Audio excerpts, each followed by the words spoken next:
Refutando o áudio de Edir Macedo, no áudio, Edir Macedo chama pastores que estão saindo da denominação de estrumes, e em outro momento já os chamou de lixos. Mas o próprio Jesus disse: a boca fala do que o coração está cheio, Mateus 12:34. Essas palavras revelam ódio, raiva e frustração. Seria esse o comportamento digno de um bispo? A Bíblia é clara sobre o caráter de um bispo. Em 1 Timóteo 3:2 lemos que o bispo deve ser irrepreensível, sóbrio, honesto, hospitaleiro, apto para ensinar, não arrogante, não briguento, mas moderado. O que vemos aqui é exatamente o oposto. A arrogância de Edir Macedo o impede de aceitar outras opiniões. Mas deixa uma pergunta. Quando você, Macedo, saiu da Igreja Nova Vida porque não aceitou a direção do bispo que estava sobre você, naquele momento você também era lixo e estrume? A própria Bíblia adverte: pelas tuas palavras serás justificado, e pelas tuas palavras serás condenado. Mateus 12:37. E olhando para tudo o que você já falou e continua falando, fica evidente qual será o fim: condenação pelas próprias palavras. Jesus também ensinou: todo aquele, pois, que ouve estas minhas palavras e as pratica, será comparado a um homem prudente, que edificou a sua casa sobre a rocha. E desceu a chuva, e correram os rios, e assopraram os ventos, e combateram aquela casa. E não caiu, porque estava edificada sobre a rocha. E aquele que ouve estas minhas palavras e não as cumpre, será comparado a um homem insensato, que edificou a sua casa sobre a areia. E desceu a chuva, e correram os rios, e assopraram os ventos, e combateram aquela casa, e caiu, e foi grande a sua queda. Mateus 7:24. Macedo, a sua frustração vem exatamente porque pastores, obreiros ou obreiras e membros estão abrindo os olhos. Graças às denúncias e revelações feitas por canais como os do Davi Vieira, Marcelo Roque e tantos outros. A Bíblia diz em Atos 9:18 que caíram dos olhos de Paulo como que umas escamas, e ele pôde ver. O próprio Jesus se revelou a ele e abriu seus olhos. No nosso caso, o mesmo está acontecendo. Assim como Paulo, que seguia uma doutrina perseguindo e matando cristãos, nós também estávamos cegos dentro de um sistema que só pensa em dinheiro e poder. Jesus mostrou a Paulo: pare com isso. Eu te chamei para revelar a minha palavra, para libertar e não aprisionar.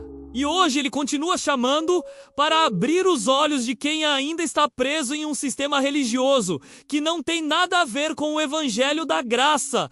O próprio Jesus declarou em Lucas 4:18: o Espírito do Senhor está sobre mim, pois me ungiu para evangelizar os pobres. Enviou-me para proclamar libertação aos cativos e restauração da vista aos cegos, para pôr em liberdade os oprimidos. Vejam, nesse versículo não encontramos nada sobre lixo ou estrume. O que encontramos é a missão de anunciar o evangelho de forma gratuita para libertar, não para aprisionar e explorar menos, como acontece na empresa chamada Universal. Macedo ainda disse que os pastores que saem estão deixando as regalias que a igreja dá, mas vamos nomear essas tais regalias.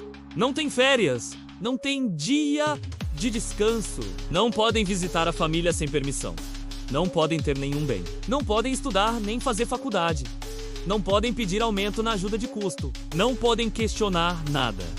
Para casar, tem que fazer vasectomia. São obrigados a se submeter a líderes injustos e hipócritas. Fazem dívidas para comprar roupas, não podem guardar dinheiro, pois suas vidas são investigadas sem autorização judicial. São obrigados a mostrar o telefone. Nas igrejas, câmeras conectadas a uma central vigiam o pastor em tempo integral. Se estão sozinhos, têm que abrir e fechar a igreja, sem ajuda. Obrigados a participar de reuniões todas as quintas e sábados. E se não vão, são repreendidos. Então eu pergunto, essas são as regalias que você diz que tínhamos, Macedo, dentro da sua empresa? E ainda mais, Você pensa que o Senhor Jesus está apenas na sua igreja, mas não está. Ele existe antes da sua empresa. A graça dele nos alcançou. Macedo, aceita que dói menos, como diz o ditado. Quando você e o Renato chamaram a graça de Deus de desgraçada, vocês pecaram contra o Espírito Santo. E você sabe muito bem que esse pecado não tem perdão. E como você nunca vai se arrepender e reconhecer seus erros, sinto muito pelo seu destino. E também, em outra fala, você mesmo disse que se estiver pecando, assume o pecado, mas não se arrepende. Agradeço ao meu Senhor por ter aberto meus olhos a tempo. Reconheço que seria condenado naquilo que eu fazia por causa dos seus ensinamentos, Macedo. Agora, me dirijo aos pastores. Saiam enquanto há tempo. A Bíblia diz que não podemos ser cúmplices das más obras. Existe vida fora dessa empresa. Vocês sabem que a intenção desses supostos líderes é apenas pastorear a si mesmos. Mas o que a Bíblia diz sobre isso? Deus está com vocês, assim como está comigo. Estamos bem. Estamos em paz. Seguimos Jesus sem fardos pesados. Estamos salvos. Saiam logo. Saiam desse inferno disfarçado de igreja. A igreja somos nós. Assim diz a Bíblia. Ele não habita em templos feitos por mãos de homens. Atos 17:24.